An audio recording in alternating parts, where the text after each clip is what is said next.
50 जनालाई रोजगार दिने नेपालको एक मात्रै बेरोजगार चाहिँ पुण्य गौतम हो भनेर पनि मान्छेले विश्लेषण गर्छन्। अहिले यो प्रश्न नि घोर अपमानकारी छ। यति मात्रै भन्छु कि भाइ बहिनीहरूको विषयमा म खास टिक्का टिप्पणी गर्न रुचाउँदिनँ। नाटकै हो यो, नाटकै हो, नाटकै हो, नौटङ्किनी हो, नौटङ्किनी हो, नौटङ्किनी हो। प्रधानमन्त्रीज्यूलाई चाहिँ म के भनौँ, पिसी सरकारले पठाएको जादुको छडी घुमाउने एउटा जादुगर भनौँ कि, अथवा चटके भनौँ कि, अथवा एउटा कन्स्पिरेटर षड्यन्त्रकारी भनौँ कि, अथवा एउटा महाधूर्त महाचलाक व्यक्ति कनिङ क्लेभर भनौँ कि के भनौँ। काहीँ पुण्य गौतम जिन्दाबाद भनेर मान्छेले ओहो देउतै आए जस्तो स्वागत सत्कार गरेको पनि तपाईँले देख्नु भएको छ। हिजो गिट्ठा भ्याकुर नसिबमा नभएकाहरू बाँदर लड्ने भिरबाट आएकाहरूसँग आज चिल्लो चिल्लो गाडी छ। जननेता कमरेड मदन भण्डारी समेत अञ्चलाधीश सूर्यबहादुर सेन ओलीसँग साटगाट गरेको भनेर आर्टिकल लेख्ने मानिसहरू, किशोर नेपालहरू आज पनि जीवित छन्। पुष्पलाल भारतीय पेरोलमा छन्, भारत र चाइनाको भत्ता खान्छन् भनेर लेखे। ओली आयोगले जे प्रतिवेदन आन्तरिक रूपमा तयार पारेको छ त्यसलाई किन सार्वजनिक गरिएन भन्दा केपी ओलीज्यूले ठाउँ ठाउँमा भन्नुभयो अरे प्रधानमन्त्रीज्यूले यो पेन्डोरा बक्स खोल्यो भने त समस्याको चौघेरामा हामी फस्छौँ, त्यस कारणले गर्दाखेरि यो दलदलमा फस्नु हुँदैन भन्नुभयो अरे। म यति कुरा भन्न चाहन्छु, तपाईँहरूमा हिम्मत र दम छ भने प्रधानमन्त्रीज्यू अहिले तपाईँ बालुवाटारमा हुनुहुन्छ, जननेता कमरेड मदन भण्डारीको अर्धाङ्गिनी अहिले राष्ट्रपतिको रूपमा हुनुहुन्छ। यो प्रतिवेदन छिटोभन्दा छिटो सार्वजनिक गरौँ। मदन भण्डारीका हत्याराहरू अपराधीहरू को हुन्, गिरिजाबाबुलाई कुर्सीबाट खसालेर त्यो ठाउँमा नेकपा एमालेका तत्कालीन महासचिव कमरेड मदन भण्डारीलाई प्रधानमन्त्री बनाउनुपर्छ भन्ने मतमा हुनुहुन्थ्यो। ग्रान्ड डिजाइन भएर अमर रामा मार्फत जननेता कमरेड मदन भण्डारीको हत्या गराइएको हो। षड्यन्त्र चाहिँ महाषड्यन्त्रको चक्रव्यूह नै हो, त्यो अभिमन्यु नै बनाएको उहाँलाई democratic people's republic of Korea अर्थात् प्रजातान्त्रिक जनगणतन्त्र कोरियाले पनि रूपनारायण श्रेष्ठ, योगेश भट्टराई लगायतका युवाहरूलाई त्यतिखेर एउटा मिलिसिया ट्रेनिङ दिएर, कमान्डो ट्रेनिङ दिएर आफ्नो नेताको सुरक्षा गर्नुहोस्, किनभने जननेता कमरेड मदन भण्डारीको ज्यान हामीले असुरक्षित भएको महसुस गरिरहेका छौँ भन्ने इन्फर्मेसन दिँदा पनि त्यो त लिखित डकुमेन्टमा पनि छ।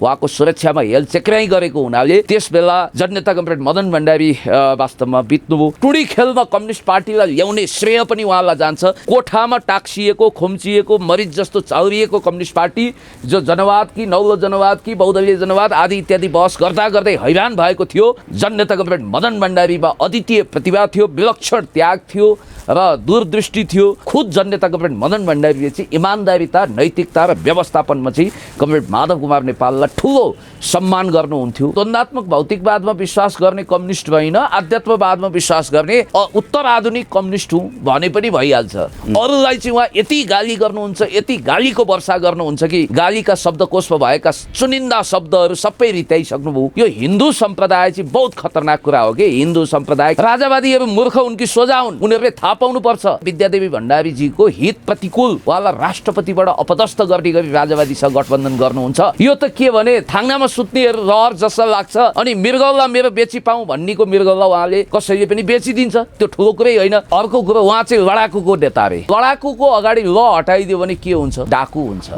र डाकुहरूको समूह त उहाँले परिचालन गर्नुहुन्न। प्रधानमन्त्रीज्यू त्यो 28-29 सालतिर पनि त 21-22 जना मानिसको झापा आन्दोलनको क्रममा हत्या भयो। त्यो त टाउको नै काटिएको छ। त्यो हत्या चाहिँ के मङ्गल ग्रहबाट एलियन आएर गरे अथवा अमेरिकाबाट भारतबाट सेना आएर गरे? राजनीतिक आन्दोलनको क्रममा कसको बीपीको हात रगतले लतपतिएको होइन र?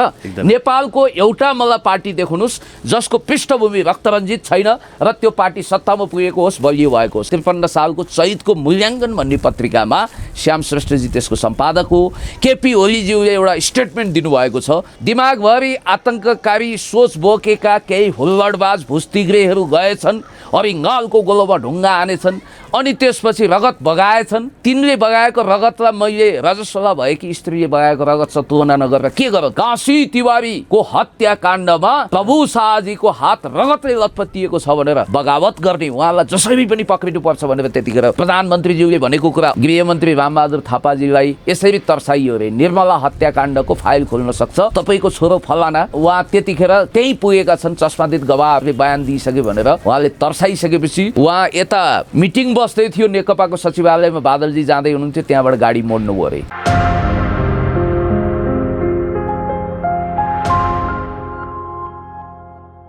दर्शकबिन नमस्कार, pnpखबर.com को यो विशेष श्रृङ्खलामा आज हामीसँग चिरपरिचित अनुहार नेकपाका युवा नेता पुण्य गौतमजी हुनुहुन्छ।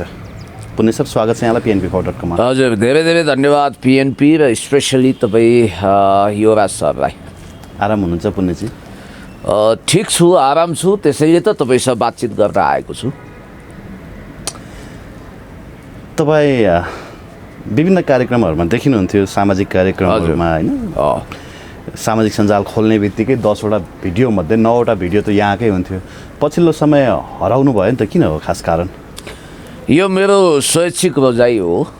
जस्तो कि मौसम सधैँ एकनास हुँदैन, एकै प्रकारले हिँड्ने आदत पनि गर्नु हुँदैन। जिन्दगीमा अनेक परीक्षणहरू र प्रयोगहरू हुन्छ र एक हिसाबले भन्नुपर्दा म अलिक सेलेक्टिभ र चुजी पनि भएको हुँ युवराज सर।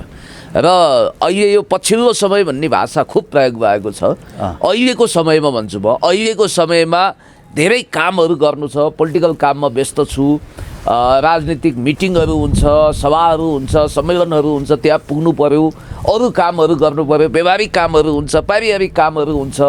त्यस कारणले गर्दाखेरि अनि अर्को कुरो के पनि छ भने what is to be done, अब के गर्ने भन्ने विषय चाहिँ अब म टिनेजर रहेन अथवा म त्यो 30-32 वर्षको युवा रहेन। अब ममा ठुलो जिम्मेवारी बोध छ। भोलि देशको परिस्थिति यस्तो हुँदै जाँदा सङ्घर्षको मैदानमा मतलब केही दिन अगाडि मात्रै तपाईँको उमेर परिवर्तन भएको त होइन नि त होइन? होइन, त्यो मैले खास यो सोच्न चाहिँ मैले अहिले भ्याएँ। मैले प्रसङ्ग किन निकालेको भने नि केही पत्रकार मित्रहरूले केही दिन अगाडिदेखि बारम्बार आफ्नो सामाजिक सञ्जालमा चाहिँ को अभियन्ताले पैसा खायो, को अभियन्ताले के गर्यो भन्ने सुनिरहेको छु। अनि साथीभाइहरूबाट कसलाई इङ्कित गरेको हो भनेर सोद्धाखेरि पुण्य गौतममाथि इङ्कित गरेको हो भन्ने कुरा पनि सुन्छु होइन? हजुर। अनि तपाईँसँग अहोरात्र सँगै हिँड्ने ती पत्रकारहरू अहिले सबैले चाहिँ त्यो मरेको मुसालाई उपियाँले पनि छोड्छ भने जस्तै यहाँलाई छोडेको हुन् कि के हो खास कुरो भन्न मैले बुझ्न खोजेको अलिकति थोरै। अहिले यो प्रश्न नै घोर अपमानकारी छ र मैले यसबाट कुनै सम्मानको महसुस गरिनँ। यद्यपि तपाईँको नियत त्यस्तो नहोला।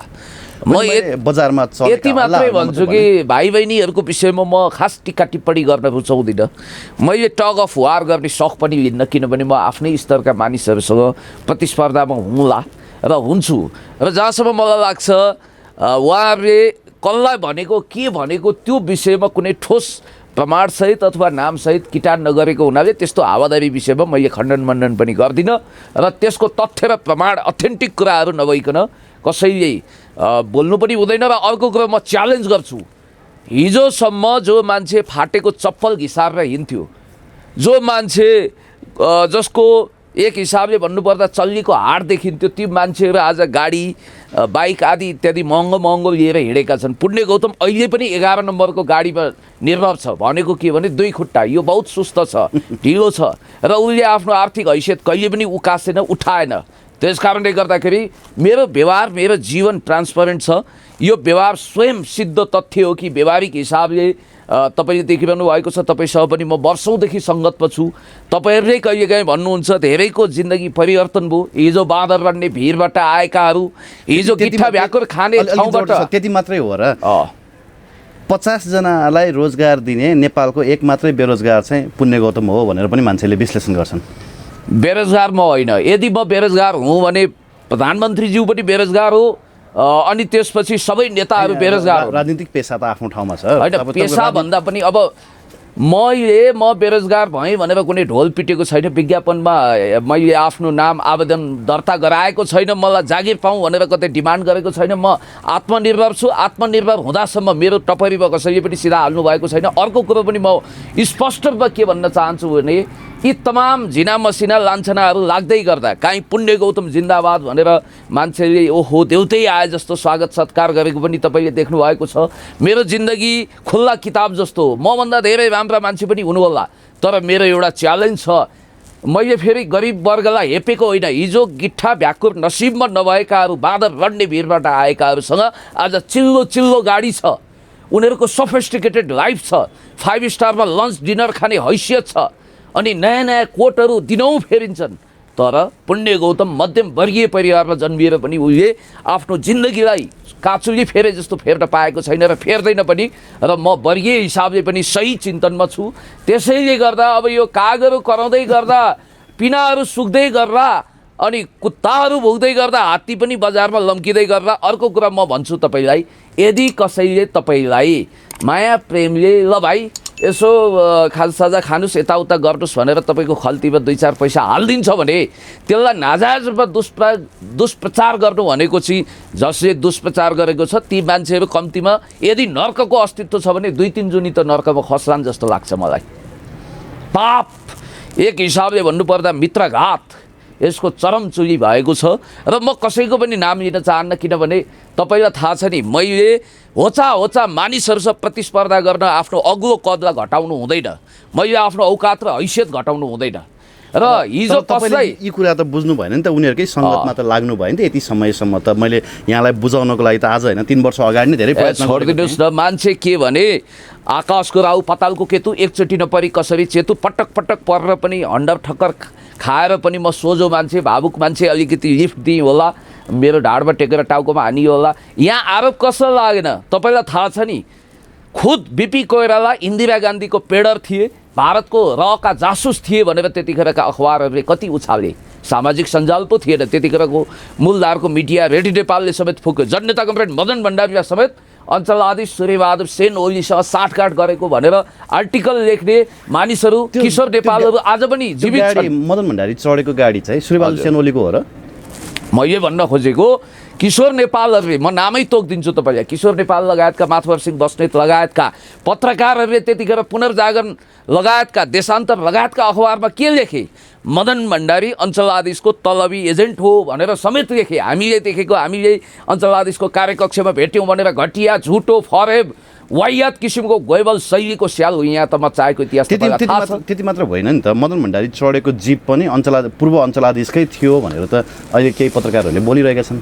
त्यो जिप त अहिले पनि सुरक्षित छ पूर्वमा। म यसो भन्छु, होसियार खबरदार, जननेता कमरेड मदन भण्डारी जस्तो क्लिन इमेज भएको व्यक्तित्वमाथि कसैले पनि यस ढङ्गले दुष्प्रचार गर्नु भएन, किनभने उहाँको सिङ्गो जिन्दगी हाम्रो जस्तै राष्ट्रियतामा समर्पित थियो, देश र जनताप्रति समर्पित भएको हुनाले उहाँ अत्यन्तै स्वच्छ हुनुहुन्थ्यो। त्यसो त तपाईँलाई थाहा छैन पुष्पलाललाई समेत के भने, पुष्पलाललाई म अलिकति तपाईँलाई सङ्केत गर्छु, जतिखेर उहाँ 10 पुत्र गल्लीमा चिसो समोसा खाएर नेपालको लोकतान्त्रिक आन्दोलनको निम्ति गणतन्त्रको निम्ति लडिरहनु भएको थियो, त्यतिखेर यहाँका मूलधारे भनौँदा अखबारहरूले पुष्पलाल भारतीय पेरोलमा छन्, भारत र चाइनाको भत्ता खान्छन् भनेर लेखे। अनि गणेशमानजीको विषयमा पनि त तपाईँलाई थाहा छ, गणेशमानजी जो त्यागको प्रतिमूर्ति हुनुहुन्थ्यो, लोह पुरुष हुनुहुन्थ्यो, उहाँमाथि त्यतिखेरका अखबारहरूले के लेखेका छन् भने तात्कालीन राजा त्रिभुवनले मोटो रकम दिएको हुनाले चाक्सीबारीमा ठुलो कम्पाउन्ड सहितको घर गणेशमानले बनाए र 17 सालको काण्ड हुँदाखेरि यो कुरा बिपीको आत्मसंस्मरणमा पनि तपाईँले पढ्न सक्नुहुन्छ। गणेशमानजीलाई भ्रष्टाचारको अभियोगमा राजा महेन्द्रले बर्खास्त गर्नु पर्यो भनेर बिपीलाई पटक पटक दबाब दिनुभएको रहेछ तात्कालीन यातायात मन्त्री गणेशमानजीलाई। किशुनजीलाई के भने कि टनकपुर सम्झौता गर्दा, महाकाली सम्झौता गर्दा, अरू यावत सम्झौता गर्दा साझा नदी भने बापत वर्क पर्मिट खारेज गरे बापत किशुनजीले मोटो रकम बुझ्नुभयो भनेर त्यतिखेर भनेको हुन्। त्यसकारण पब्लिक फिगरहरूमाथि यदाकदा यो सानोतिनो लान्छना केही लाग्छ। र अर्को कुरो देवादिदेव महादेव, अहिले स्वस्थानी व्रत कथा सुरु भएको छ, तपाईँलाई थाहा छ देवादिदेव महादेवलाई 3 पानासम्म तपाईँले 5औं अध्यायमा गएर हेर्नुहोस्, दक्ष प्रजापतिले गरेको गाली पढ्नुभयो भने तपाईँलाई ताजुब लाग्छ। आध्यात्मिक मान्छेको सबैभन्दा ठुलो देवता श्रीकृष्णलाई सेमन्तक मणि चोरेको आरोप लगाइयो, किच्चकले कत्रो गाली गरेको छ, त्यसकारण बुद्धलाई समेत आरोपित गरेको तपाईँलाई थाहा छ। अङ्गुलीमाल पछि बुद्धम शरणम गच्छामी हुँदै उनको शरणागत भए, त्यस कारणले गर्दाखेरि झिना मसिना आरोपहरू चन्द्रमाको अगाडि दाग जस्तो हुन्।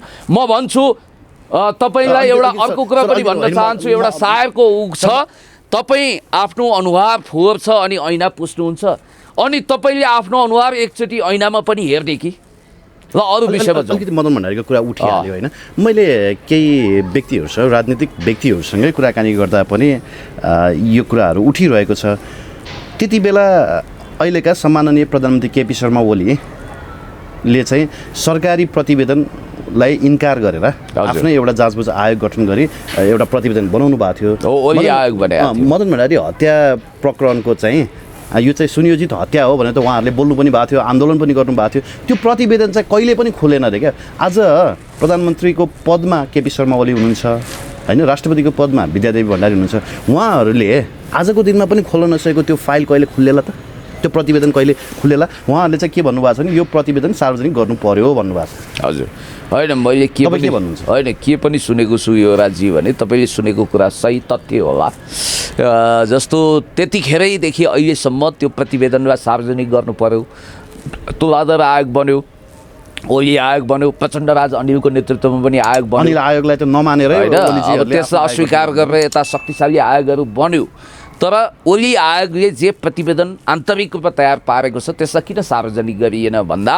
केपी ओलीज्यूले ठाउँ ठाउँमा भन्नुभयो अरे प्रधानमन्त्रीज्यूले यो पेन्डोरा बक्स खोल्यो भने त समस्याको चौघेरामा हामी फस्छौँ त्यस कारणले गर्दाखेरि यो दलदलमा फस्नु हुँदैन भन्नुभयो अरे यसको मतलब के हो म यति कुरा भन्न चाहन्छु तपाईँहरूमा हिम्मत र दम छ भने प्रधानमन्त्रीज्यू अहिले तपाईँ बालुवाटारमा हुनुहुन्छ जननेता कमरेड मदन भण्डारीको अर्धाङ्गिनी अहिले राष्ट्रपतिको रूपमा हुनुहुन्छ यो प्रतिवेदन छिटोभन्दा छिटो सार्वजनिक गरौँ मदन भण्डारीका हत्याराहरू अपराधीहरू को हुन् यो त यति रहस्यमय भयो कि तपाईँलाई थाहा छ victory has 1000 father but defeat is always orphan भनेर भन्नुहुने तत्कालीन अमेरिकी राष्ट्रपति जन अफ केनेडी जो 1967 मारिनु भएको थियो उहाँको हत्याकाण्ड जत्तिकै मिस्टेरियस भयो दरबार हत्याकाण्ड पनि त्यत्तिकै रहस्यमय छ त्यसकारण यी हाई प्रोफाइल हत्याकाण्डको विषयमा JFK को त तपाईँ खुलेआम बीच बजारमा गोली हानेर हत्या गरियो तर यो त एउटा सुनिश्चित तरिकाले कसैले नदेख्ने गरी हत्या गरियो र देखिएको अथवा प्रत्यक्षदर्शी भनिएका एउटा जिउँदो सबुत प्रमाणको रूपमा अमर लामा थिए र उहाँको पनि सुनिश्चित तरिकाले हत्या गरियो भनेर त अहिले आइरहेको छ नि हेर्नु भएको छ त्यो भिडियोहरू होइन मैले तपाईँको च्यानलमा पनि आएको भिडियो हेर्ने मन गरेको छु हिजो राति मैले भ्याइनँ आज पक्कै पनि हेर्छु अपडेट गर्छु जहाँसम्म मलाई लाग्छ अमर लामाको हत्या पनि आफैमा एउटा रहस्यपूर्ण हत्या हो भनेर मैले स्वीकार गर्नुपर्छ स्टार अनलाइन नामकको एउटा युट्युब च्यानल छ त्यहाँ चाहिँ लाहानुराम चौधरी जसले चाहिँ आफूलाई पूर्व माओवादी कमान्डर भनेर भन्छन् उनले चाहिँ तत्कालीन एमाले विद्यादेवी भण्डारी र केपी ओलीकै रिक्वेस्टमा भनौँ रिक्वेस्ट भन्नु होला रिक्वेस्टमा तत्कालीन माओवादीले चाहिँ अमर लामाको हत्या गरेको भनेर उहाँले सुनिश्चित षड्यन्त्रको सबै ताना बुना नै खोलिदिनु भएको छ यसमा सत्यता कतिको होला अब यो कुरो त चौधरीजीलाई थाहा हुने कुरा हो मलाई चाहिँ यसको विस्तृत विवरण मैले हेरेको थिएँ उहाँको इन्टरभ्यू चाहिँ हेरेको थिएँ अब यस्ता एकदमै रहस्यपूर्ण कुराहरू मिस्टेरियस कुराहरू मानव आफ्नै आँखाले देखे जस्तो आफैले योजना बनाए जस्तो आफै एक्जिक्युट प्लान योजना बनाउने बैठकमै म थिएँ भनेर उहाँले बोल्नु भएको छ मतलब विद्या भण्डारीको चाहिँ राष्ट्रपुरमा भएको डेरामा म पुगेको थिएँ भन्नुभएको छ एक्सन भएको ठाउँ कीर्तिपुरमा म थिएँ भन्नुभएको छ उहाँले पहिलो गोली हान्ने व्यक्तिको नाम समेत उहाँले किटान गरेर भन्नुभएको छ दोस्रो गोली हान्ने व्यक्तिको समेत नामसँग किटान गरेर भन्नुभएको छ भनेपछि सत्यता केही त होला नि त्यसो भए अब सत्यको साक्षी बकपत्र वाचन गर्ने पढिवाची सुनाउने मान्छे अथवा त्यसको बारेमा सम्पूर्ण विवरण दिने मान्छेको रूपमा उहाँले अदालतमा मुद्दा क्लेम गर्नु पर्यो दाबी गर्नु पर्यो यसको विषयमा लेख्नु पर्यो बोल्नु पर्यो क्याम्पेन गर्नु पर्यो अब उहाँले यो विषय उठाउनु भएको छ भने यो विषय उठोस् होइन होइन अब अमर लामाको हत्या कसले गरायो भन्ने विषय उठ्यो भने त मदन भण्डारीको हत्यारासम्म पनि पुग्न सकिएला कि भन्ने आशा चाहिँ त्यहाँ होइन त्यो इन्भेस्टिगेसनको लागि त्यो एउटा माइलस्टोन हुनसक्छ उहाँ अगाडि बढ्दाखेरि राम्रै हुन्छ यदि उहाँसँग पर्याप्त एभिडेन्सहरू छन् र कुनै त्यस्तो फेक स्टोरी होइन भने होइन अब मसँग त उनी तथ्य पनि छैन प्रमाण पनि छैन म त्यस्तो कुरोमा भावनामा बहकिएर हिँड्ने मान्छे होइन यदि कसैले सही साँचो कुरो इतिहासको बकपत्र ल्याउँछ भने त्यसलाई स्वागत गर्न तयार छु तर त्यो तथ्य र प्रमाणसहित आउनु पर्यो यदि तथ्य र प्रमाणले साथ दिन्छ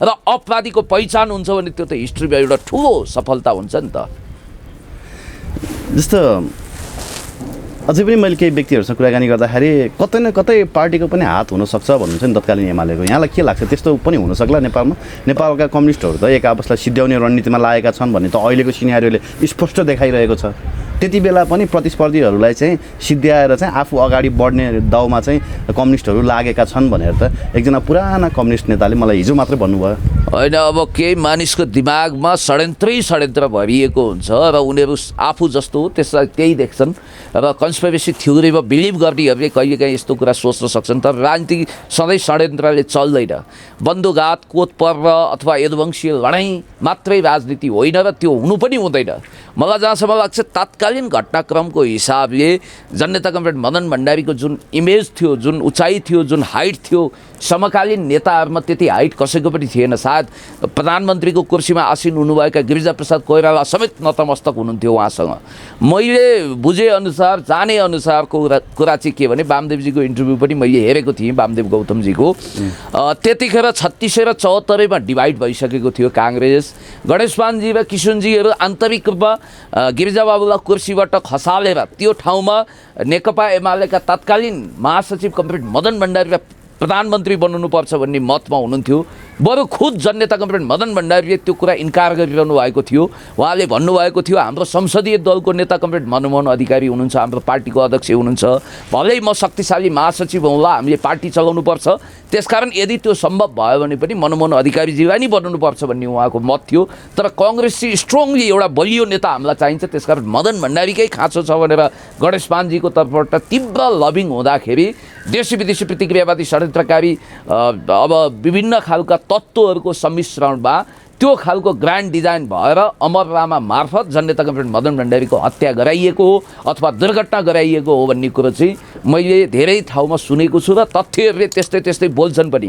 र अर्को कुरा के भने जननेता कमरेड मदन भण्डारीको हत्या पछाडिको पहलु चाहिँ तपाईँले हेर्नुपर्छ। त्यसको क्रक्स चीन भ्रमणबाट जननेता कमरेड मदन भण्डारी फर्किसकेपछि सायद अब अमेरिकी शक्ति, वेस्टर्न शक्ति जसले अनि भारतीय शक्ति जसले गर्दा उहाँले टनकपुर विरोधी आन्दोलनमा जुन दरो खरो चट्टानी अडान लिनुभएको थियो त्यसको कारणले भारत लगायतका मुलुकहरू, विस्तारवादी मुलुकहरू, साम्राज्यवादी मुलुकहरू हाय तवा भएका थिए। नेपालमा एउटा शक्तिशाली राजनेताको जननेताको उदय भयो भन्ने हिसाबले त्यसलाई छेक्नको निम्ति त्योभन्दा अगाडि तपाईँलाई थाहा छ नि Nelson Mandela, long walk to फ्रिडमका लेखक नेल्सन मण्डेला 27 वर्ष जेल बसेर बाहिर आउँदा पनि मभन्दा काबिल नेता भनेको यहाँको वामपन्थी नेता क्रिस हनी हो भनिरहनु भएको थियो।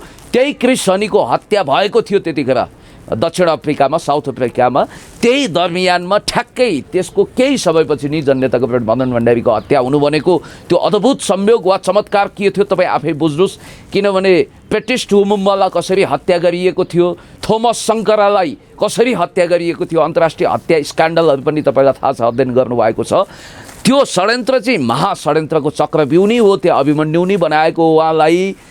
तर त्यो चक्रव्यूह तोड्नको लागि हामी जति सजग हुनुपर्थ्यो, जति सचेत हुनुपर्थ्यो, तत्कालीन नेताको हिसाबले केपी ओलीजीले जति चातुर्यता देखाउनु पर्थ्यो उहाँ त एकदम चतुर, उहाँले त्यो नसकेको। र जननेता कमरेड मदन भण्डारीको अर्धाङ्गिनी जो अहिले राष्ट्रपतिको निवासमा हुनुहुन्छ, शीतल निवासमा, उहाँले पनि आफ्नो पतिलाई सुरक्षित राख्नको निम्ति जस्तो कि तपाईँलाई थाहा छ democratic people's republic of Korea अर्थात् प्रजातान्त्रिक जनगणतन्त्र कोरियाले पनि रूपनारायण श्रेष्ठ, योगेश भट्टराई लगायतका युवाहरूलाई त्यतिखेर एउटा मिलिसिया ट्रेनिङ दिएर, कमान्डो ट्रेनिङ दिएर आफ्नो नेताको सुरक्षा गर्नुहोस्, किनभने जननेता कमरेड मदन भण्डारीको ज्यान हामीले असुरक्षित भएको महसुस गरिरहेका छौँ भन्ने इन्फर्मेसन दिँदा पनि त्यो त लिखित डकुमेन्टमा पनि छ। त्यतिखेर के हुन्छ र उहाँ साइकल लिएर हिँडे पनि केही हुँदैन, जनताको काख पल्टामा लुटपुटिनु भएको छ, प्यारो जननेता हुनुहुन्छ, आँखाको नानी जस्तो हुनुहुन्छ भनेर उहाँको सुरक्षामा हेलचेक्राइ गरेको हुनाले त्यसबेला जननेता कमरेड मदन भण्डारी वास्तवमा बित्नुभयो। यो देशको विडम्बना के छ भने नि सर, जो मान्छेको आयु 100 वर्ष हुनुपर्छ त्यो अल्पायु भयो, जो मान्छे अल्पायुमै जाँदा पनि यो देशलाई घाटा पर्दैन त्यसको चाहिँ फेरि बाँच्ने रहर शैतानको जस्तो हुन्छ र लामो आयु लिएर यो देशलाई दुःख दिइरहेको छ। मदन भण्डारी छन् नि, अब जस्तो झापा विद्रोह हेर्ने हो भने, कम्युनिस्ट आन्दोलनका सबै सिरिजहरू हेर्ने हो भने मदन भण्डारीको त्यति धेरै प्रसङ्ग काहीँ पनि उल्लेख हुँदैन। हजुर। तर अकस्मात उहाँ त्यो फ्रिडम भइसके पश्चात होइन 46 सालको मोमेन्ट पश्चात चाहिँ उहाँ अगाडि राइजमा आउनुभयो क्या। हजुर। यो कसरी मतलब उहाँको के छ योगदानहरू त्योभन्दा अगाडिका होइन कम्युनिस्ट आन्दोलनहरूमा? होइन, धेरै ठुलो योगदान छ। जस्तो 2009 सालमा उहाँ जन्मिनुभयो, उहाँ पढाइमा एकदमै अब्बल हुनुहुन्थ्यो र उहाँले राम्रो गरी अध्ययन पनि गर्नुभयो। बनारस बस्दाखेरि पुष्पलालको हिमचिममा पढ्नुभयो, सङ्गतमा पढ्नुभयो, माइल दाजु भनिन्थ्यो पुष्पलाललाई, र पुष्पलालबाट कम्युनिस्ट पार्टीको सदस्यता प्राप्त गर्नुभयो। त्यतिखेर मोहन चापागाई भन्ने अहिले कतातिर छन्, गिरिजाबाबुको 4 दारी र 4 सारी मध्येका 1 दारी हुनु नि, उनले ओछ्याएछन् अब यो ओठ निचर्दा दुध आउँछ, यस्तो खालको बचकना बोकेका केटाकेटीहरूले ठुला कुरा गर्ने, दारीहरू नि उम्रिएको छैन तपाईँको भनेर होच्याएको हुनाले दारी हो उम्र भन्ने कविता पनि उहाँले लेख्नु भएको रहेछ। अलिकति साहित्यिक व्यक्तित्व पनि हो मदन भण्डारी, उहाँको विषयमा धेरै कुरा आउन बाँकी छ। र बनारसको त्यो सङ्गतले उहाँलाई पुष्पलालको नजिक पुर्यायो, कम्युनिस्ट पार्टीको सदस्यता दिलायो। उहाँको तत्कालीन नेता भनेको जीवराज आश्रित, वामदेव गौतम, अझ मोदनाथ प्रसृतहरू हुनुहुन्थ्यो। अनि त्यसपछि उहाँ नेपाल आइसकेपछि अब उहाँलाई के लाग्यो भने अब पुष्पलालको जुन स्कुलिङ छ त्यो चाहिँ गफको अखडा हो, कुस्तीको अखडा पो बन्नुपर्छ त, वास्तवमा वर्ग शत्रुसँग नजुदिकन वास्तवमा अन्तिम युद्ध नलडिकन मुक्ति प्राप्त हुँदैन भन्ने रिडिङले गर्दा उहाँलाई झापालीहरूको सङ्गतमा पुऱ्यायो। मैले सिपी मैनालीज्यूसँग कुरा गरे अनुसार सिपी मैनालीज्यूले हिराको परख जुवारीले गर्छ भने जस्तै त्यतिखेरका केही नेताहरू, अहिले नामै भनिदिउँ, ईश्वर पोखरेल लगायतका नेताहरू जननेता कमरेड मदन भण्डारीलाई सेन्ट्रल कमिटीमा ल्याउनु हुँदैन, कविहरू भावुक हुन्छन्, हृदयबाट चल्छन् भनेर जिद्दी अरबौँ कुरा गरिरहनु भएको थियो। अब सिपी मैनाली र माधव नेपालको अगाडि कसको के लाग्ने? First man CP Mainali, second man Madhav Nepal, त्यसपछि थर्ड म्यान जीवराज आश्रित 3जनाको पोलिट ब्युरो थियो। रामचन्द्र राय पलायन भइसकेका थिए, सिपी मैनाली महासचिव हुनुहुन्थ्यो तत्कालीन कोअर्डिनेसन केन्द्रको, अनि Madhav Nepal second in command हुनुहुन्थ्यो कमरेड विवेक, अनि त्यसपछि अर्को व्यक्ति हुनुहुन्थ्यो जीवराज आश्रित। उहाँहरूले निर्णय गरेर मदन भण्डारीलाई सेन्ट्रल कमिटीमा ल्याउने, आयोजक समितिमा राख्ने भनियो र इटारामा सायद उहाँकै निवास वरिपरि सम्मेलन पनि भयो र त्यहाँदेखि लगभग 33 सालमा उहाँ केन्द्रीय कमिटीमा आउनुभयो र अब यो 39 सालको विवादमा उहाँले चाहिँ त्यतिखेर सिपी मैनालीलाई पदबाट बर्खास्त गर्ने जुन कन्स्पिरेसी नै भन्छु त्यो चलिसकेपछि पार्टी स्वतन्त्रता कि राजनीतिक स्वतन्त्रता भन्ने ठुलो घच्चा मच्चा हुँदाखेरि चाहिँ कमरेड मदन भण्डारीले, जननेता कमरेड मदन भण्डारीले के भन्नुभएको रहेछ भने सिपीको अनुपस्थितिमा तपाईँले नै नेतृत्व सम्हाल्नुपर्छ भनेर श्रद्धेय अहिलेका नेकपाका अध्यक्ष कमरेड माधव कुमार नेपाललाई भन्दा उहाँ टकटकिनु भएछ, हुँदैन, म गर्दिनँ, अहिले मेरो पालो आएको छैन, म त्यसरी हतार लिन्न भन्दा अब को त अलिकति ज्येष्ठताको आधारमा सिद्धान्त विचारमा बढी बहस गर्न सक्ने व्यक्तित्व भनेको झलनाथ खनाल। अनि उहाँलाई केन्द्रीय कमिटीमा मात्रै हुनुहुन्थ्यो, पोलिट ब्युरो पनि हुनुहुन्न थियो, उहाँलाई महासचिव बनाइयो। 46 सालमा पनि जननेता कमरेड मदन भण्डारीले आफू पदमा आउने लोभ थिएन उहाँलाई, एकचोटि फेरि माधव कुमार नेपाललाई तपाईँले सम्हाल्नुहोस्, अब यो समयमा झलनाथ खनालजी भन्दा तपाईँ बेटर हो भनिसकेपछि उहाँले मान्नु भएन र जननेता कमरेड मदन भण्डारी आउनुभयो। मदन भण्डारीको अवसानपछि त स्वतः माधव कुमार नेपालको पालो आउनु नै थियो, आयो। र जहाँसम्म मलाई लाग्छ मदन भण्डारी 2028 सालमा कम्युनिस्ट पार्टीको सदस्यता प्राप्त गर्नुभयो र उहाँको योगदान ठुलो छ। खास गरी चौरमा टुडी खेलमा कम्युनिस्ट पार्टीलाई ल्याउने श्रेय पनि उहाँलाई जान्छ।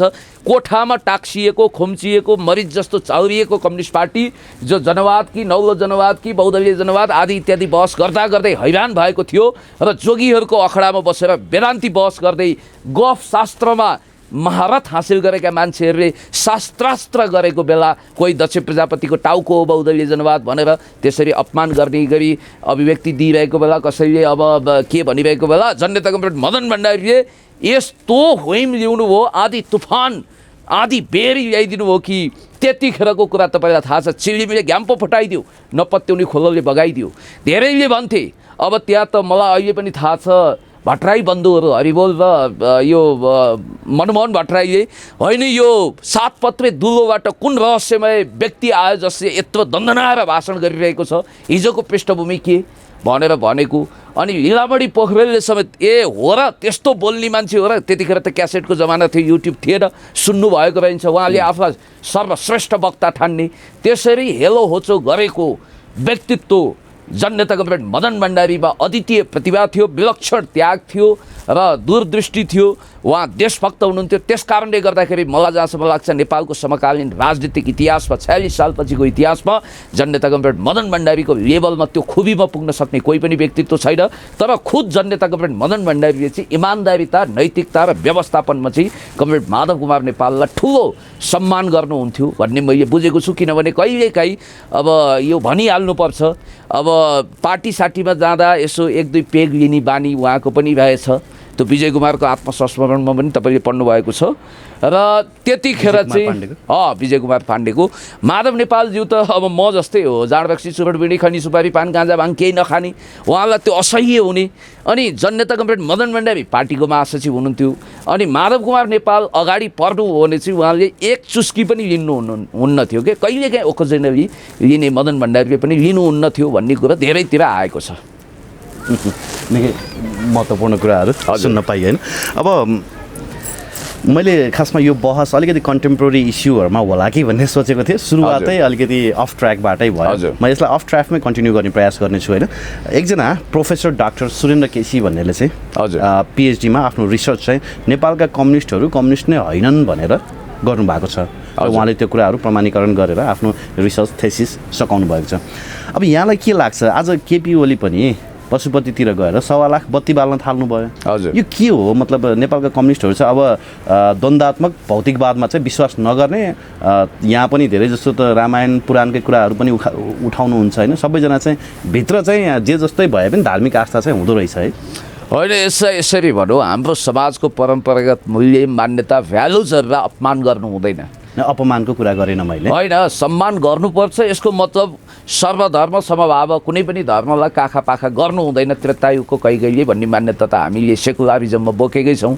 जहाँसम्म मलाई लाग्छ अस्ति केपी ओलीज्यू मन्दिर जानु हो, त्यो मन्दिर जाने कुरालाई मैले त्यस्तो आपत्तिजनक रूपमा लिएको छैन। तर यति कुरा हो कि उहाँले अब घोषणा गरेर जानु पर्यो कि म भौतिकवादी रहेन, म आध्यात्मवादी हुँ, म धार्मिक हुँ, म धर्म कर्ममा विश्वास गर्छु भन्ने कुरा त उहाँले होइन। अब म द्वन्द्वात्मक भौतिकवादमा विश्वास गर्ने कम्युनिस्ट होइन, आध्यात्मवादमा विश्वास गर्ने उत्तर आधुनिक कम्युनिस्ट हुँ भने पनि भइहाल्छ। नववाम पन्थमा मैले विश्वास गर्न थालेँ भने भइहाल्छ। हुन त उहाँले पार्टीका अनगिन्ती मिटिङहरूमा यो कम्युनिस्ट भन्ने ट्याग हटाइदिउँ, अब यसको काम छैन, यो ट्रेडमार्कले हामीलाई घाटा मात्रै लाग्यो भनेर पनि भन्नुभएको कुरो यत्र तत्र सर्वत्र सुनिरहनु भएको छ। एनकेन प्रकारेण त्यो ट्याग चाहिँ उहाँले हटाउनु भएको छैन। हँसिया हतौडा अङ्कित त्यो झन्डा राख्नु भएको छ। अर्को कुरो, म प्रधानमन्त्रीज्यूलाई विनम्र निवेदन गर्न चाहन्छु। तपाईँलाई थाहा छ नि, अब कन्फ्युसियसको एउटा बाणी उहाँले भन्नुभएको छ, तिमी त्यो व्यवहार अरूलाई नगर जुन व्यवहार अरूले तिमीमाथि गर्दा तिमीलाई पटक्कै मन पर्दैन। ठ्याक्कै विपरीत छ के। अरूलाई चाहिँ उहाँ यति गाली गर्नुहुन्छ, यति गालीको वर्षा गर्नुहुन्छ कि गालीका शब्दकोशमा भएका चुनिन्दा शब्दहरू सबै रित्याइसक्नुभयो।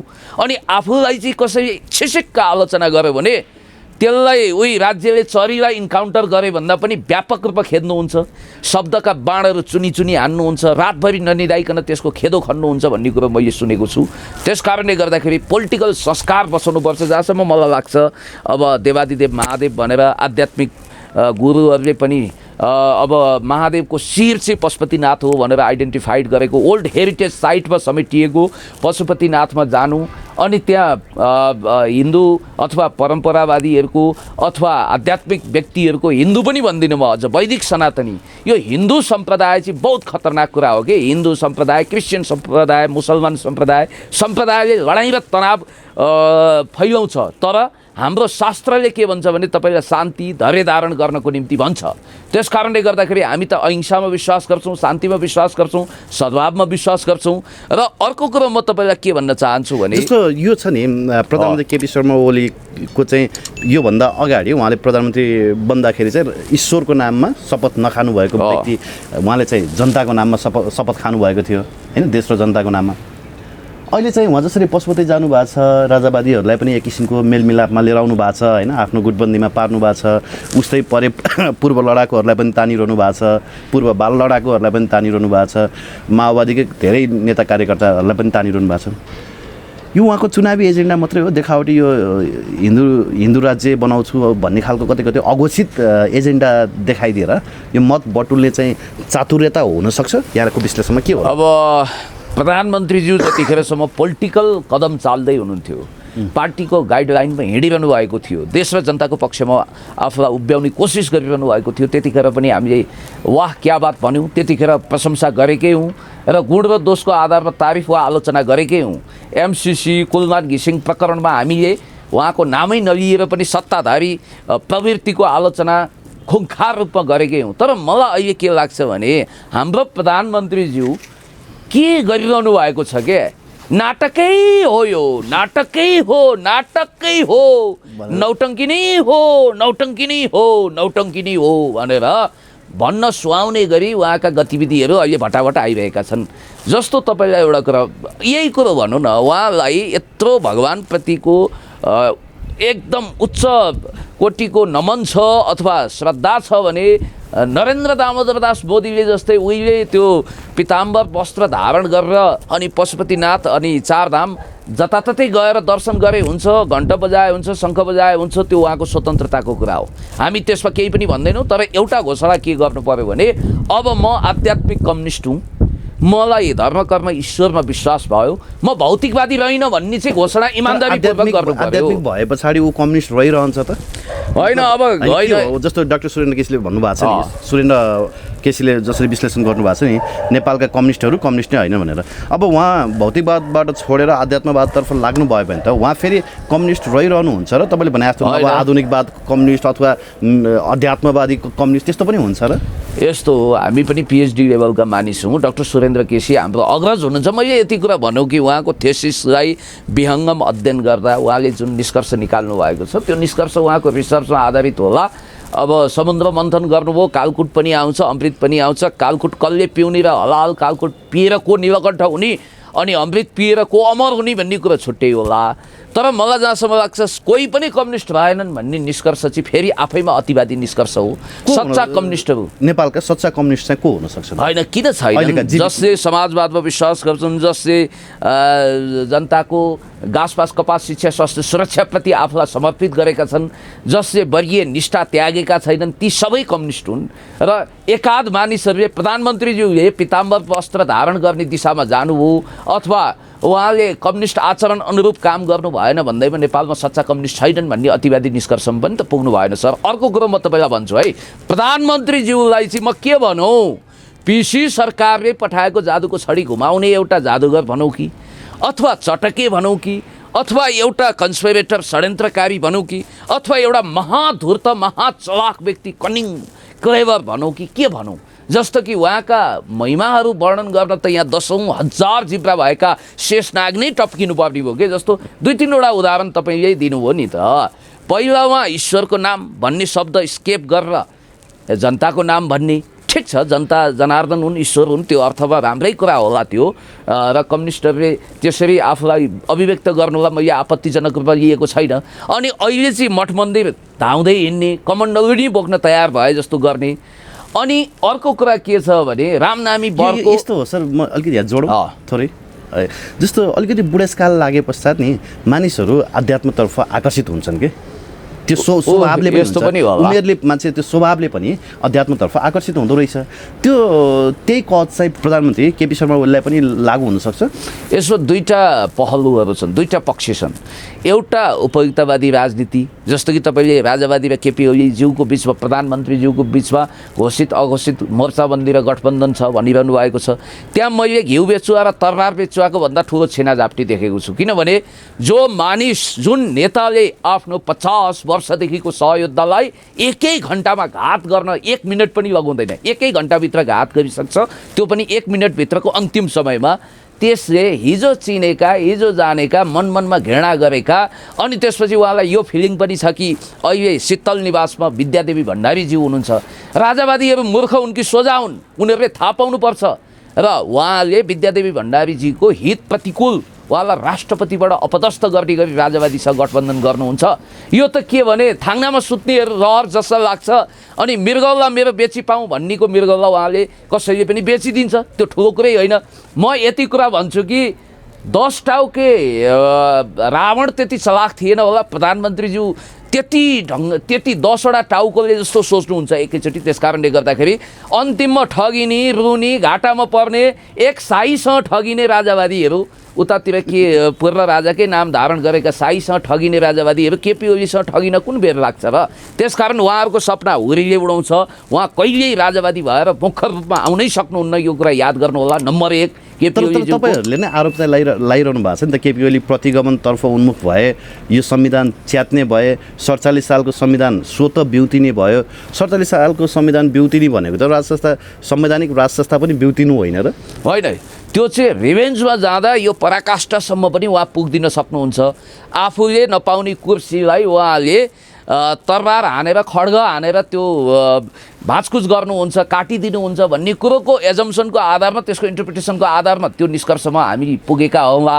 तर केपी ओलीज्यू अब अगाडि तारेभिर छ, पछाडि नदी छ भन्ने बित्तिकै बरु टक्क अडिनुहुन्छ, कहीँ पनि जानुहुन्न। मलाई विश्वास छ, मेरो एनालाइसिसमा अतिवादी कुरा पनि गर्नु हुँदैन। अब उहाँ गणतन्त्रबाट चाहेर पनि पछाडि फर्किन सक्नुहुन्न। जस्तो कि उहाँले भनेको कुरा त तपाईँलाई थाहा छ नि त। अब यो बैलगाडावाला थ्योरी पनि प्रतिपादन भएको छ। त्यसकारण यो विषयमा म खुनखुत्रो गर्दिनँ। अहिलेको समयमा चाहिँ ड्यामेज कन्ट्रोल गर्ने कुरा एउटै हुन्छ कि उहाँले फेस सेभिङ गर्ने कुरा एउटै छ कि त्यो भनेको के भने राजावादीहरूलाई झाँसा दिइरहने म पनि तिमीहरूको सँगसँगै छु है आओ मेरो पक्षमा वकालत गर मेरो आन्दोलनमा आऊ जुलुसहरू लगाऊ तिमीहरूलाई पनि केही मान्छे पठाइदिउँला तिमीहरूको जुलुस आदि इत्यादिमा भनेर उहाँले चकमा दिइराख्ने झाँसा दिइराख्ने टाट्नाको हरियो घाँस देखाइराख्ने अनि यता पनि के छन् घिउ बेचुवा र तरबार बेचुवा छन् उपयुक्तवादी छन् त्यस कारणले गर्दाखेरि यो किस्सा यहाँ हुँदाहुँदै जस्तो प्रधानमन्त्रीज्यूको अर्को कुरा तपाईँले हेर्नु न उहाँको चमत्कारिक एकदम जादुमय जादुगरी हातको सफाइ गर्ने उहाँको शैली कति मजा छ कस्तो छ तपाईँले देखिरहनु भएको छ जस्तो उहाँले के भनिदिनु भयो भने अब अहिले उहाँले जस्तो अहिले तपाईँले भन्नुभयो नि लडाकुहरू कलेक्सन गर्दै हुनुहुन्छ सङ्कलन गर्दै हुनुहुन्छ बोलाइरहनु भएको छ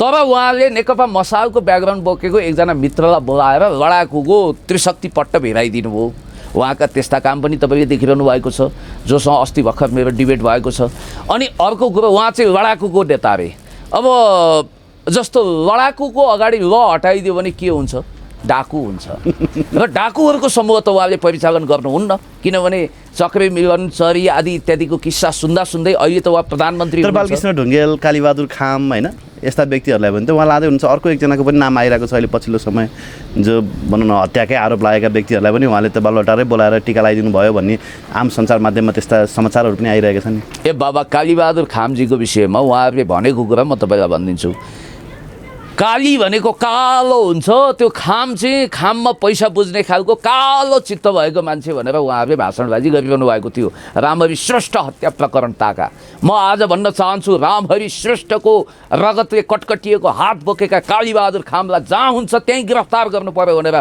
फरमान जारी गर्ने उहाँहरू नि होइन उहाँकै इर्द गिर्दका नन्दी भृङ्गीहरू 64 योगिनी भूत प्रेत पिशाचहरू होइन वीर मसानहरू होइनन् हामीलाई थाहा छैन सण्डमुसुण्डहरूले त्यसो गरेको होइन अर्को कुरा म तपाईँलाई भन्न चाहन्छु जनयुद्ध भन्ने शब्द फुटेको बरु कानमा जाली फुटोस् तर यो आँखाले जनयुद्ध पढ्नु नपरोस् त्यो अगाडि नै आँखा फुटोस् आँखामा फुलो परोस् यो कानले जनयुद्ध अथवा यो महान जनयुद्ध भन्ने शब्द सुन्नै नपरोस् यसलाई हामीले कुहिएको फर्सी मानिसक्यौँ र यो षडान्ध हो भनेर जनयुद्धको अपमान गर्ने जनआन्दोलनको अपमान गर्ने केपी ओलीज्यू हलाहल विष ओखल्ने केपी ओलीज्यू आज रातारात भएको छ नि त आज पनि उहाँले त के भन्नुभयो नि म कसैलाई मार्दै हिँडु कसैलाई विधवा बनाउँदै हिँड्ने मान्छे त होइन म त हँसाउने मान्छे हुँ भनेर तर त्यो जनयुद्धलाई घोचेको त हो नि होइन पोइन्ट टु बी नोटेड त्यसो भए प्रधानमन्त्रीज्यू त्यो 28-29 सालतिर पनि त 21-22 जना मानिसको झापा आन्दोलनको क्रममा हत्या भयो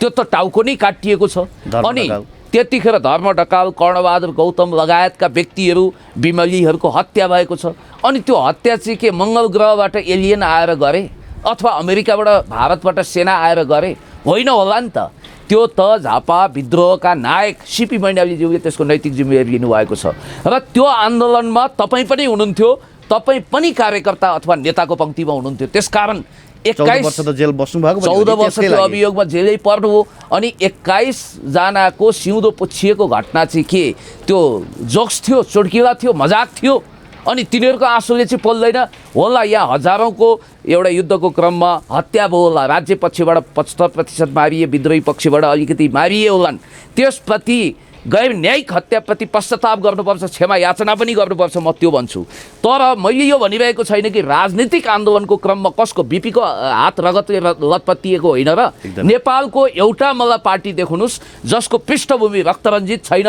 र त्यो पार्टी सत्तामा पुगेको होस् बलियो भएको होस् यसको मतलब फेरि हत्या हिंसाबाट नयाँ पार्टी आउनुपर्छ भन्न खोजेको होइन तर इतिहास त यस्तो निर्मम छ नि त जङ्गबहादुर कोत पर्वबाट आफ्नो बन्धु हत्याको अभियोगमा हात रगतले कटकट्याएको मानिस तपाईँलाई थाहा छ पृथ्वीनारायण शाहले पनि त्यो एकता गर्दाखेरि कीर्तिपुर लगायतका लडाइँमा राष्ट्रिय एकताको प्रतीकको रूपमा आज उहाँ सम्मानित हुनुहुन्छ उहाँको हात चाहिँ के रगतले लतपतिएको होइन र त्यहाँ रगत बगेको थिएन र पक्कै पनि थियो महाभारत युद्धमा रगत बगेर अर्को कुरा रामायणमा युद्ध एकजना विश्लेषकले त मलाई के भन्नुभएको छ भने तत्कालीन गोर्खाली सेनाले पूर्वमा तपाईँको यो पूर्वी किराँत अथवा भनौँ माझ किराँतहरू चाहिँ आक्रमण गर्ने बेलामा पेटभित्र भएको बच्चालाई समेत पनि मारेको छ अनि त्यस्तो निर्दयी खालको त्यति एकदम घटिया गैर मानवीय हत्या भएको इतिहास हामीसँग छ 7 सालमा राणाहरूको विरुद्ध आन्दोलन गर्दा पनि बिपीहरूलाई हत्यारा भनियो, ज्यान मारा भनियो, ज्यान मुद्दा लगाइयो। अनि महेन्द्रले सत्ता हातमा लिँदा पनि त रामनाथ दाहाल लगायतका व्यक्तिहरूलाई झ्यामझ्याम मारेकै, उहाँहरूलाई शहीद बनाएकै हो। त्यस कारणले गर्दाखेरि यहाँ इतिहास चाहे सत्ताधारीको होस् चाहे विपक्षीको होस्, रक्त रञ्जित नै छ, त्यो कुरामा खुनकुत्रो गर्नु हुँदैन। अनि त्यसो हो भने त कमरेड प्रचण्ड, अध्यक्ष कमरेड प्रचण्डले गैर राजनीतिक कुरो गरे हुन्थ्यो नि त। त्यो त उहिलेको कुरा हो, त्यो त 62 अगाडिको कुरो। त्यसपछि मैले कहाँ हत्या गर्दै हिँडेको छु भने भइगयो नि त। उहाँले जसरी झापा आन्दोलनको कुरा अब देखा जाएगा, उहिलेको कुरा खोइल्यो भनेर अराजनीतिक कुरा कसरी गरिन्छ भने 14 वर्ष त जेल बसे नि त प्रधानमन्त्री त। त्यो पाप त पखालिसक्यो। अब 17,000 मारेको प्रचण्ड चाहिँ खोइ त जेल बस्या भन्ने कुतर्क गर्छन् कि। अझ शास्त्रीय ढङ्गले भन्ने हो भने एकजना आध्यात्मिक मान्छेले मलाई भन्नुहुन्थ्यो, उहाँहरू त लोक परलोकको विश्वास गर्नुहुन्छ, यो लोकमा चाहिँ पाप अलिअलि धोइ पखाली भयो होला, परलोकको नर्क त बाँकी नै छ भन्नुहुन्थ्यो क्या। यस्ता कुरामा म जान चाहन्न। यो सेन्टिमेन्टल कुरा हो, भावुक कुरामा जानु हुँदैन, राजनीतिक कुरा गरौँ। अर्को कुरो याद गर्नु होला, जस्तो उहाँले 2053 सालको माघमा जब बेथान काण्ड भयो, बेथानमा नेपाल आमाका होनहार सपुत तीर्थ गौतमहरू लगायत ढल्नुभयो, त्यतिखेरको मूल्याङ्कनमा सम्भवतः चैतको, मसँग त्यो मूल्याङ्कन छ, 53 सालको चैतको मूल्याङ्कन भन्ने पत्रिकामा श्याम श्रेष्ठजी त्यसको सम्पादक हो। केपी ओलीज्यूले एउटा स्टेटमेन्ट दिनुभएको छ, बडो डरलाग्दो छ। त्यहाँ उहाँले के भन्नुभएको छ भने त्यहाँ आतङ्कवादी भन्ने शब्द त त्यतिखेर प्रयोग कसैले गर्दैन थियो, आतङ्ककारी पनि काङ्ग्रेसले भन्न रुचाउँदैन थियो। अझ यो केही छिटपुट हुन्, हुल्लोज्जत गर्ने हुल्लडबाजहरू हुन् भनेर भन्थ्यो। केपी ओलीज्यूले कस्तो भाषा प्रयोग गर्नुभएको छ भने दिमागभरि आतङ्ककारी सोच बोकेका केही हुल्लडबाज भुस्तिग्रेहरू गएछन्, अरिङ्गालको गोलोमा ढुङ्गा हानेछन्, अनि त्यसपछि रगत बगाएछन्। अनि तिनले बगाएको रगतलाई मैले रजस्वला भएकी स्त्रीले बगाएको रगतसँग तुलना नगरेर के गरौँ, ती कहीँ शहीद हुन्छन् भनेर उहाँले घनघोर अपमान गर्नुभएको छ। अनि उहाँलाई चाहिँ रातारात दयावन्त भएर कृपालुजी महाराज भएर हो रगतलाई त्यसरी होच्याउनु भएको छ। र अर्को कुरो म तपाईँलाई भन्छु, बालकृष्ण ढुङ्गेललाई जसरी पनि एरेस्ट गर्नुपर्छ सांसद भएपछि पनि भनेर सबभन्दा बढी क्याम्पेन गरेर सावित्री श्रेष्ठलाई उचाल्ने को भुवन श्रेष्ठको हत्याकाण्डमा भन्दा उहाँ नै हो। मलाई अचम्म लाग्छ, राजनीति यो नाटकै हो भने जस्तो पो हो। एकातिर बालकृष्ण ढुङ्गेलले चाहिँ किन यो किसिमको रणनीति किन अपनाएको होला? उहाँलाई त आम माफी दिलाउनको लागि जुन प्रयत्न प्रचण्डले गर्नुभएको थियो नि, त्यसको पनि सराहनीय उहाँहरूले गर्नु भएन है। म उहाँलाई राजनीतिक संस्कार गुमाउनु भयो भनेर भन्दिनँ। उहाँका आफ्ना पीडाहरू होलान्, कथाहरू होलान्, व्यथाहरू होलान्, तर के यो राजनीतिक तौर तरिका हो त? अनि जसले जनयुद्ध भन्ने शब्दै सुन्न चाहँदैन, जुन व्यक्तिले उहाँहरूलाई नै साक्षी राखेर यो कुहिएको फर्सी जस्तो हो, यो जनयुद्ध भन्ने कुरै नगर्नु भनेर लज्जित तुलाइरहेको छ। बादलजीले घोसे मुन्टो लगाएर भुइँ कोतारिरहनु भएको छ, मणि थापाको आँखाबाट आँसु आएको छ, अनि टोपबहादुर रायमाझी रातभरि निन्द्रा लाग्दैन भनिरहेका छन्। भनेपछि आफ्नो आत्मा बेचेर, इमान बेचेर, जमान बेचेर एकजना गरिब मान्छेलाई एउटा रफू चक्कर चलेछ, लियो टोल्स्टोयका पुगेछ। अनि भनेछ तपाईँ जमिनदार, म गरिब छु, मलाई अलिकति केही पैसाहरू दिनु पर्यो आदि इत्यादि भनेर भनेछ। टोल्स्टोयले भन्नुभएको छ तिमी आफै करोडौँको मालिक हौ, मसँग के माग्छौ भनेपछि अनि कसरी म करोडौँको मालिक, मसँग त जायज यथा छैन भन्ने बित्तिकै उहाँले के भन्नुभएको छ भने ल तिमीले मलाई तिम्रो हात देऊ, म त्यसको मूल्य चाहिँ 50,000 दिन्छु, अनि त्यसपछि तिमीले खुट्टा देऊ, त्यसको मूल्य 1 लाख दिन्छु, अनि कलेजो मुटु फोक्सो र शिर देऊ, म आफ्नो सारा सम्पत्ति दिन्छु भन्ने बित्तिकै प्रभु मलाई केही पनि चाहिएन, पैसा चाहिएन भनेछ। भन्ने बित्तिकै आफै वैचारिक दरिद्र सोच भएपछि मान्छे हल्का हुन्छ, राजनीतिक आवारा हुन्छ र अरूको दैवमा ढुक्न जान्छ। त्यसरी आशय भएर मन्त्री पदको लागि। अनि अर्को कुरो, काशी तिवारीको हत्याकाण्डमा प्रभु शाहजीको हात रगतले लतपतिएको छ भनेर बगावत गर्ने, उहाँलाई जसरी पनि पक्रिनुपर्छ भनेर त्यतिखेर प्रधानमन्त्रीज्यूले भनेको कुरा अन्नपूर्ण पोस्टमा अहिले पनि मैले जोडौँ सर। जस्तो गृहमन्त्री रामबहादुर थापा बादल होइन, प्रभु शाह, तपाईँको मणि थापाहरू, टोपबहादुर रायमाझीहरू, इभन बालकृष्ण ढुङ्गेलहरू, प्रलोभन त एकातिर छ, तर प्रभु शाहहरू जस्तो व्यक्ति चाहिँ त्यही हत्याकाण्डको फाइल खोलिन्छ कि भन्ने डरले पनि केपी ओलीतर्फ जानु परेको बाध्यात्मक परिस्थिति हुनसक्छ।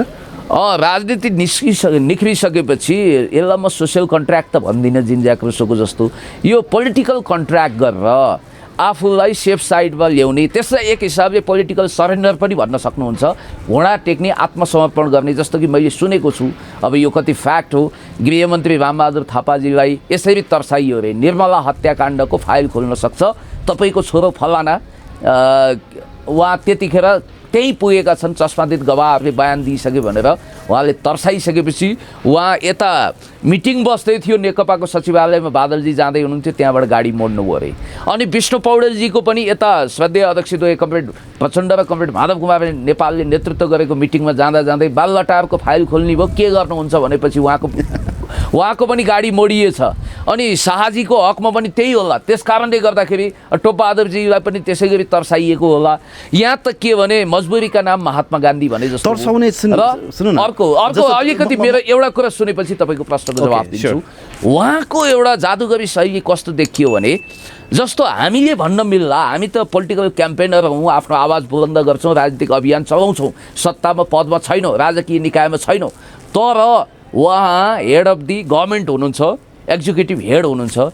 हामीले के थ्योरी पालना गरेका छौँ भने स्पिरिट अफ लज भन्ने किताबका लेखक मोन्टेस्क्यू, जसले सेपरेसन अफ पावर थ्योरी प्रतिपादन गर्नुभयो, शक्ति पृथकीकरणको सिद्धान्त, जसले न्यायपालिका, कार्यपालिका, व्यवस्थापिकालाई छुट्टा छुट्टै स्वतन्त्र अस्तित्व भएको राज्यको अर्ग्यान भनेर स्पष्ट रूपमा किटान गरेको छ। आज तपाईँ हेर्नु त, उहाँको हातमा अब व्यवस्थापिका कराप झ्याप बनाउनु भयो, उहाँले त्यसलाई समाप्त गरिदिनु भयो। मैले सुनेको छु एमसिसी गर्न नदिने यो संसद मलाई किन चाहियो, अमेरिकी प्रोजेक्ट मिलेनियम च्यालेन्ज कर्पोरेसन गर्न नदिने, अनि कुलमानजीको विषयमा यत्रो हङ्गामा गर्ने, मेरो आफू अनुकूलको निर्णय गर्न नदिने संसद मलाई चाहिएन भनेर उहाँले संसदमाथि छुरा रोप्नुभयो, बदलामा जानुभयो।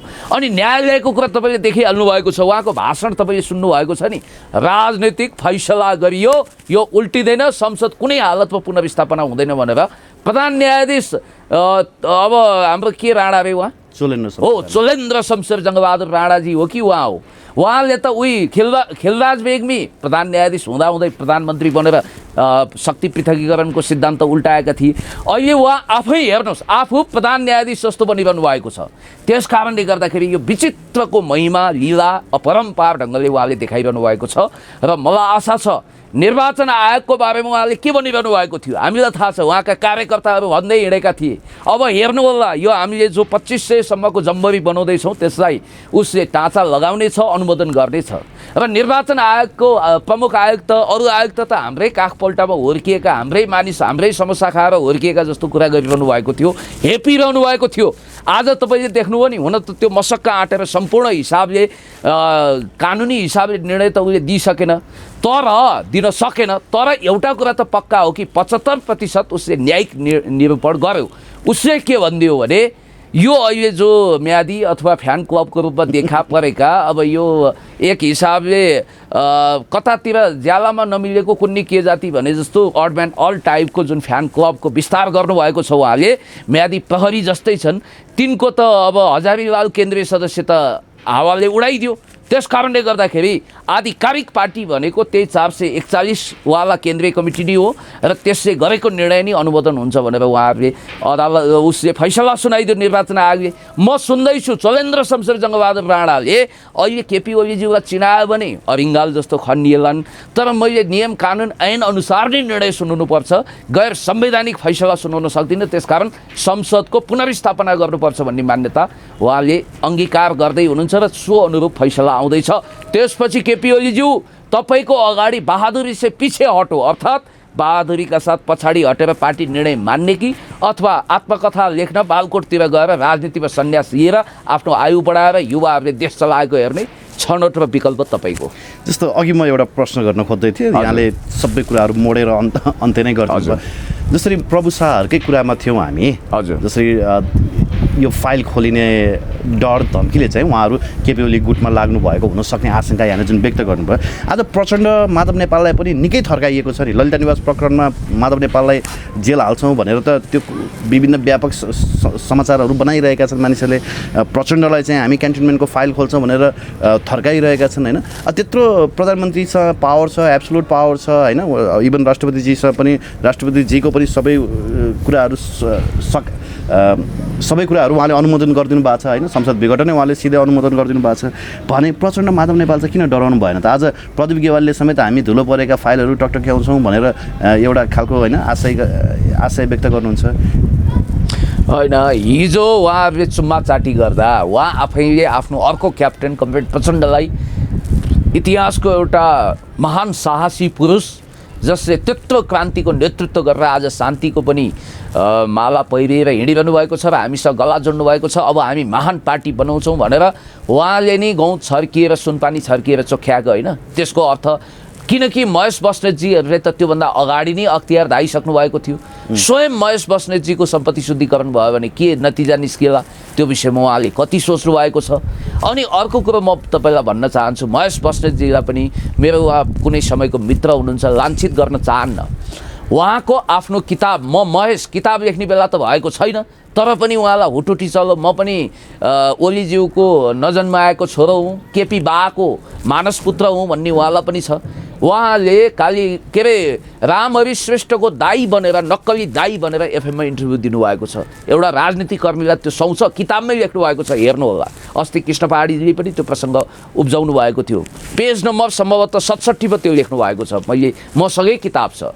अनि अर्को कुरा पनि म तपाईँलाई भन्न चाहन्छु कि अब यो अख्तियारको फाइलवाला जो किस्सा छ, त्यसो भए यसो गरौँ त, आजदेखि होइन क्या, राणाकालदेखि नेपालमा खास गरी लुट खसोट भएको छ। अहिले पशुपति शमशेरको जुन ठुलो कम्पाउन्ड विजयवास हो कि के तपाईँले देख्नुहुन्छ नि, अथवा ज्ञानेन्द्रको निर्मल निवास, त्यो सबै हिजोदेखि 7 सालदेखि अगाडि अथवा जङ्गबहादुरले शासन गरे पछि त सबै अभिलेख छ नि त नेपालमा। तौसी कोसी खानामा जाउँ, सबैको सम्पत्ति शुद्धिकरण गरौँ, सबैको आर्थिक विवरण ल्याउँ।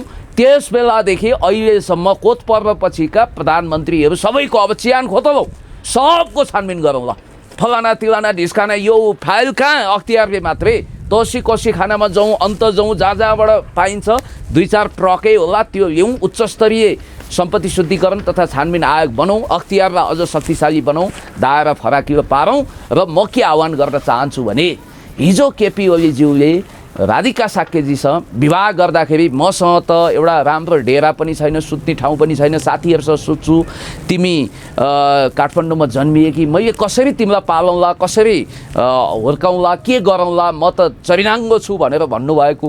अनि हावाहुरी ठुलो आउँदाखेरि कोटको गोजीमा 1-1 किलोको ढुङ्गा राख्नुपर्ने त्यो अवस्थामा भएको र लगभग सुकुम्बासी अवस्थाको केपी ओलीज्यूसँग के आकाशबाट धन दौलत बर्स्यो, लट्री लाग्यो, चिट्ठा पऱ्यो, कौन बनेका करोडपतिको अमिताभ बच्चनको कार्यक्रममा गएर पुरस्कार जितेर आएर यहाँ धन सम्पत्ति उहाँले जम्मा गर्नुभयो कि? बरु म के भन्न चाहन्छु भने आज ललिता निवास भनेर उछालिएको छ नि, मैले मेरो पार्टीको अध्यक्ष भनेर डिफेन्स गरेको होइन।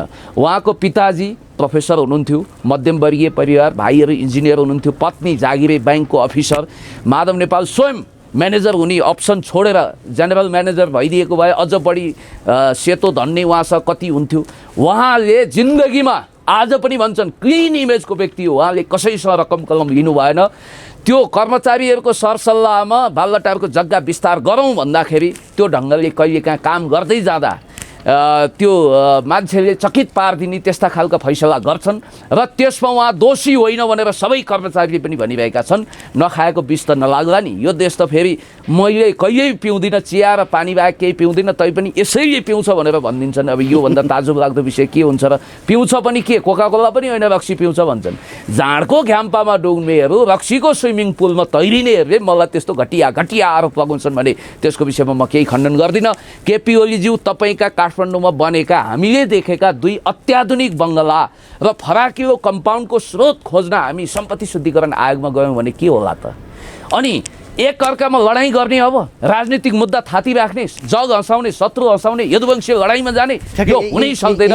र क्यान्टोनमेन्टको जहाँसम्म कुरा छ त्यो विषयमा चाहिँ अब उहाँले जसरी यहाँ घटिया राजनीति गरिरहनु भएको छ, मेरो भनाइ यति मात्रै छ कि हामी अतीतको घाउलाई बाँदर घाउ बनाएर कोट्याएर देशलाई गृहयुद्धमा लाने कि शान्ति र समृद्धिको प्रक्रियामा अगाडि बढ्ने? जसले गल्ती गरेको छ नि, जसले घुस खाएको छ त्यो काहीँ बच्दैन, निर्दोष काहीँ फस्दैन, दोषी उम्किँदैन। र केपी ओलीज्यूको पनि धन आज अपरम्पार सम्पत्तिको मालिक हुनुभएको छ, त्यसको पनि स्रोत जनताले खोज्लान्। फाइल त्यो धुलो टकटकाएर त्यो फाइल पनि बाहिर ल्याउनु पर्ला।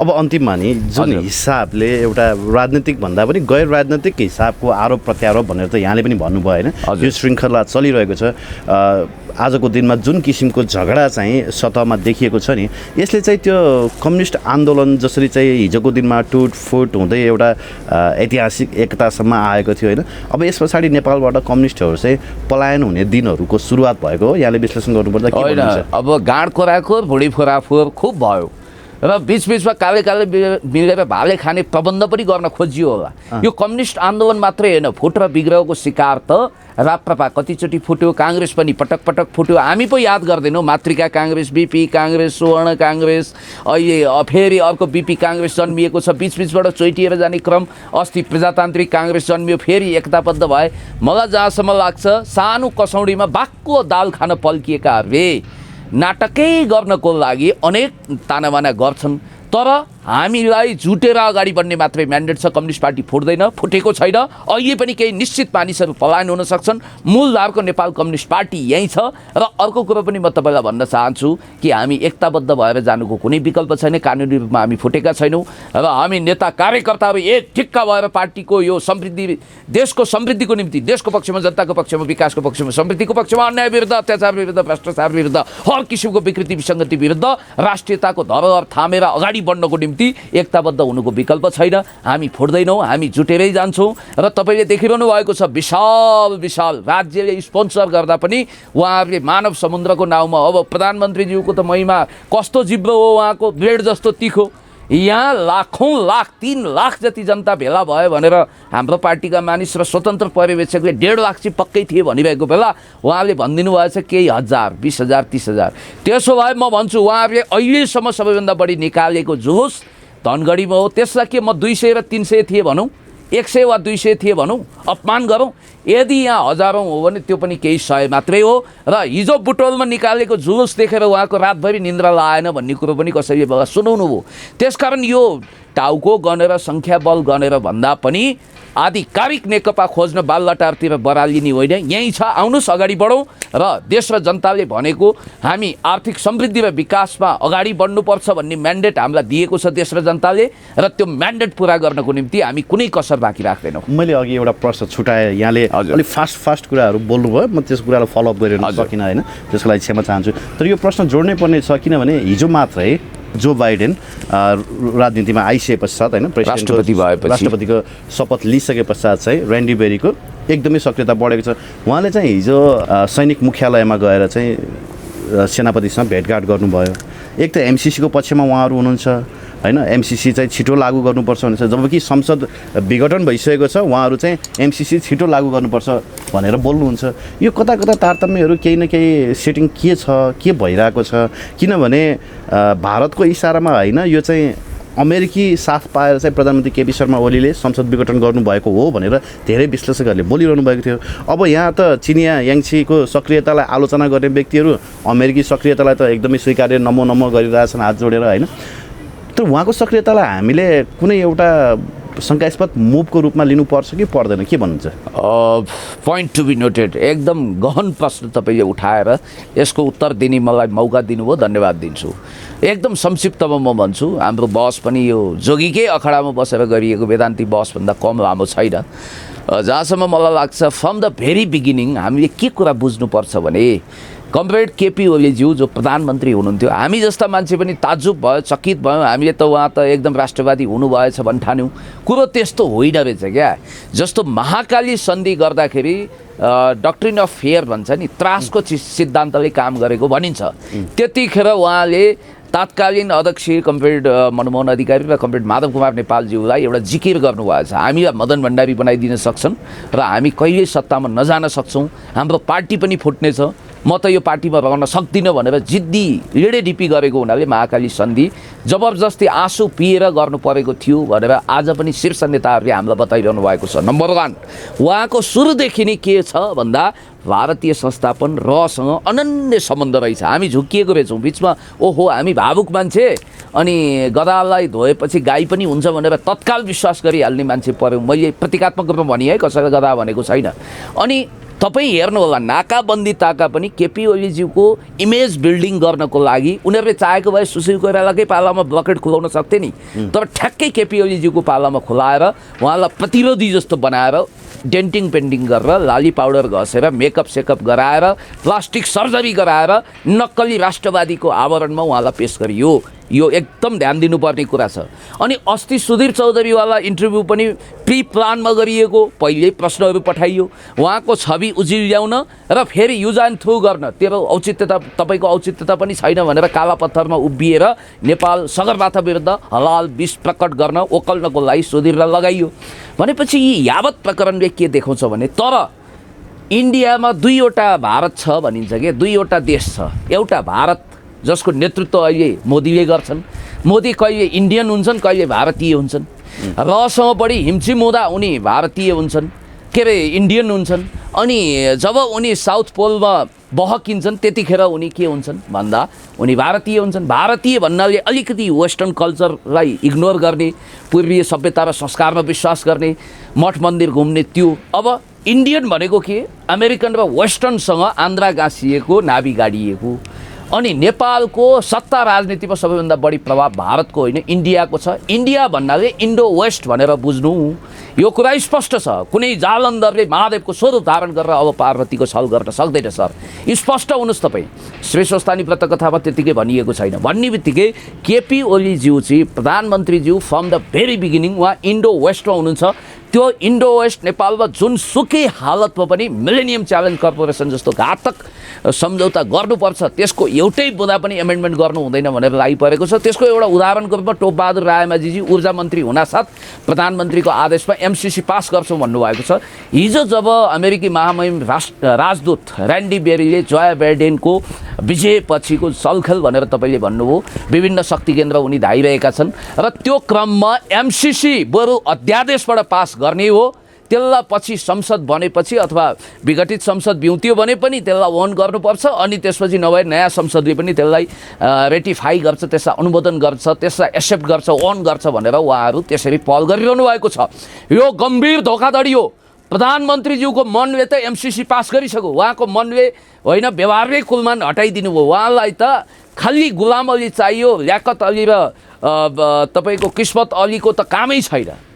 अलिकति जोडौँमा यहाँ हजुर, जस्तो प्रधानमन्त्रीले आवरणमा देखिन चाहिँ एमसिसीको पक्षमा छु भनेर काहीँ पनि बोल्नु भएको छ। हजुर, वास्तवमा एमसिसीको पक्षमा चाहिँ प्रधानमन्त्री केपी शर्मा ओली नै हुनुहुन्छ। उहाँले न्वारानदेखिको बल लगाउनु भएको छ। अनि यो राजखतीबाट राजदूत बन्नुको कारण के त? त्यो एउटा कुरा भयो र अर्को अहिले ऱ्यान्डी बेरीको पनि जुन सक्रियता छ त्यो पनि सेकेन्डरी कुरा भएन होइन। उहाँको त अब नेपालमा सबभन्दा बढी एनजिओ भित्र नि को केपी ओलीज्यूकै इर्दा गिर्दाका मान्छे सबैभन्दा बढी सक्रिय छन्। यतिसम्म कि जनता कमिटी मदन भण्डारीको नाउँमा खोलिएको, जसले मदन भण्डारीको घनघोर अपमान गरेको छ, उहाँको राष्ट्रवादी इमेजलाई खुइल्याउने भुत्लाउने काम गरिएको छ। मदन भण्डारी फाउन्डेसनमा युरोपियन युनियन, अमेरिकन र भारतीयको कति ठुलो लगानी छ, यो एउटा राष्ट्रिय लज्जाको विषय हो। त्यसकारण यो विषयको पछि हामी समीक्षा गरौँला। जे होस्, 21औं शताब्दीमा ओलीजी जस्तो जादुमयी, छलकारी अनि बहुरूपिया र बाठो चलाख मान्छे चाहिँ अर्को पाउन इतिहासले 100 वर्षहरू कोर्नु पर्ला। हस् पुण्यजी, निकै महत्त्वपूर्ण संवादको लागि धन्यवाद दिन चाहन्छु। तपाईँलाई पनि म धेरै धेरै धन्यवाद दिन्छु। Thank you.